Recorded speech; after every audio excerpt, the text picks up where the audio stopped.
বিসমিল্লাহির রহমানির রহিম। অপরাধী অপরাধ করবে, আইন তাকে শাস্তি দেবে, এটাই বাস্তবতা। কারো জন্য সেন্ট্রাল জেল, কারো জন্য সাব জেল, কারো জন্য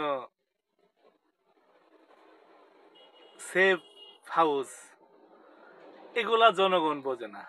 জনগণ বোঝে গত 15 বছরের আওয়ামী দুঃশাসনের সময় যে বা যারা প্রশাসনের হোক, সামরিক বাহিনীর হোক, ব্যবসায়িক শ্রেণীর হোক আর রাজনৈতিক ব্যক্তিবর্গ হোক, যারা খুন গুম হত্যা নিপীড়নের সাথে জড়িত ছিল, তাদেরকে বিচার নিশ্চিত করতে হবে এবং তার জন্য আন্তর্জাতিক অপরাধ ট্রাইব্যুনাল যে কোর্ট, সেই কোর্টেই তাদের বিচার হবে।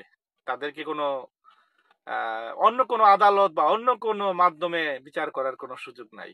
দেশের জনগণ তাদের বিচার দেখতে চায়, তাদের শাস্তি দেখতে চায়। তাদেরকে অবশ্যই শাস্তি প্রদান করে দৃষ্টান্ত স্থাপন করতে হবে ভবিষ্যতে, যাতে বাংলাদেশের কোনো প্রশাসনিক ব্যক্তিবর্গ হোক, রাজনৈতিক ব্যক্তিবর্গ হোক, প্রভাবশালী কোনো বাহিনীর ব্যক্তিবর্গ হোক, তারা যেন কোনো ফেসিবাদের সাথে নিজেদেরকে সংযুক্ত না করে, হত্যাকাণ্ড, নিপীড়ন, অপরাধের সাথে তারা নিজেদেরকে যেন জড়িত না করে। প্রজাতন্ত্রের কর্মচারী হিসেবে দেশের জনগণ, দেশের মানুষের কল্যাণে তারা যেন নিয়োজিত থাকে, সেটাই নিশ্চিত করতে অবশ্যই অপরাধীদের শাস্তি দিতে হবে।